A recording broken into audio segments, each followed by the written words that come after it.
तमाम मेरे garden friends को वैगिस होम किचन गार्डन में बहुत बहुत खुशामदीद। आज की मेरी वीडियो ब्लैक चेरी टमाटो की पनीरी की ट्रांसप्लांटेशन के हवाले से है।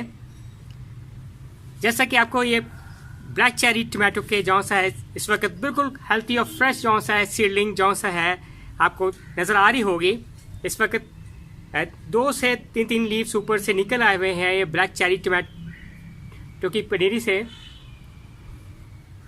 और इस वक्त बिल्कुल हेल्थी और पनीरी है जो सा तैयार हुई है, ट्रांसप्लांटेशन की बिल्कुल तैयार है। और मैं भी इसे मौसम के मुताबिक ट्रांसप्लांट कर रहा हूँ।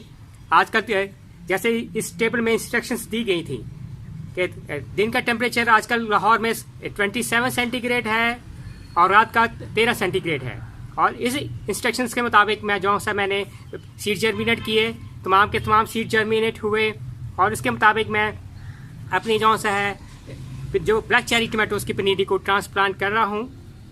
अगर मेरे तमाम गार्डनिंग फ्रेंड्स इंस्ट्रक्शंस के मुताबिक, ख़ासतौर पर जब बाहर किसका आप पैकेट कोई सीड कर लें, इसकी इंस्ट्रक्शंस को फॉलो करते हुए आप सीड जर्मिनेट करें, बाद में ट्रांसप्लांट करें वक्त पे, तो उम्मीद करते हैं कि आप फ्रेश जो घर में जो सा है वेजिटेबल्स हार्वेस्ट कर सकते हैं। और उम्मीद करता हूं कि मेरे गार्डनिंग फ्रेंड्स को जो सा है ये वीडियो पसंद आएगी। काइंडली मेरे चैनल को लाइक और सब्सक्राइब करना मत भूलिएगा। Bye. Asim Nawaz from veggies home kitchen garden.